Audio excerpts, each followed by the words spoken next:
Pimples వచ్చాయి, లేకపోతే face అంతా ఇలా తయారైందంటే ఈ మధ్య కాలంలో ఆయిల్ ఫుడ్ లేకపోతే చికెన్ ఇలాంటివి తిన్నప్పుడు తెలిసిపోతాయి ఆటోమేటిక్‌గా. బట్ యాక్నే లేకపోతే పోర్ స్కిన్ గాని ఇంకా రకరకాల మీరన్నట్టు పిగ్మెంటేషన్స్ ఇవన్నీ కూడా ఇంటర్నల్ హెల్త్‌ని రిఫ్లెక్ట్ చేస్తాయి. లోపల ఏదో బాడీలో ప్రాబ్లమ్ ఉంటే అన్నది నిజమేనా? మీ ఇమ్యూనిటీని ప్రొటెక్ట్ చేయడానికి మనకు కామనెస్ట్ మనకేంటంటే గట్. హ్మ్. గట్ లైనింగ్ నుంచే కంప్లీట్ ఇమ్యూనిటీ ప్రొటెక్ట్ అవుతుంది. మీరు తినే ఫుడ్‌లో గట్‌లో మనకెప్పుడు బ్యాక్టీరియా ఉంటాయి. హ్మ్. మనం అంతా హ్యూమన్ బాడీ అంతా కూడా బ్యాక్టీరియా ఉంటుంది మనకు. ఫంగస్ అండ్ బ్యాక్టీరియా ఉంటుంది. సో, గట్ లైనింగ్ బ్రేక్ అయినప్పుడు, మనం చెత్త తిన్నప్పుడు, హ్మ్. అంటే జంక్ తిన్నప్పుడు, ప్రాసెస్ ఫుడ్ తిన్నప్పుడు, ఆ గట్‌లో నుంచి అబ్జార్ప్షన్ అంతా కూడా కాంప్రమైజ్ అవుతుంది.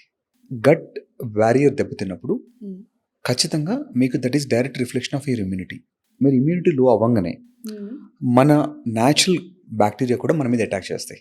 ఓకే. మీ ఇమ్యూన్ సిస్టమ్ అంటే మీ అంటే మీ గోడ స్ట్రాంగ్ ఉన్నప్పుడు మీ మీద బయట నుంచి అటాక్ రావదు.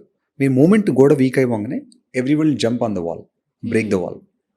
సో మీ బ్యాక్టీరియా అటాక్ చేస్తుందంటే that is reflection of your gut. మీరు ఇందా చెప్పినట్టు జంక్ ఫుడ్ తినగానే ఫుడ్కి ఎందుకు పింపుల్స్ రావాలి? అదే గదా! సో ఆ! ప్రాసెస్డ్ ఫుడ్ తిన్నప్పుడు హ్మ్. మీ గట్ ఇమ్యూనిటీ బ్రేక్ అయ్యి హ్మ్. దాంతో అందుకనే హెల్దీ ఫుడ్ తిన్న వాళ్ళకి హెల్దీ స్కిన్ ఉంటుంది అనేది.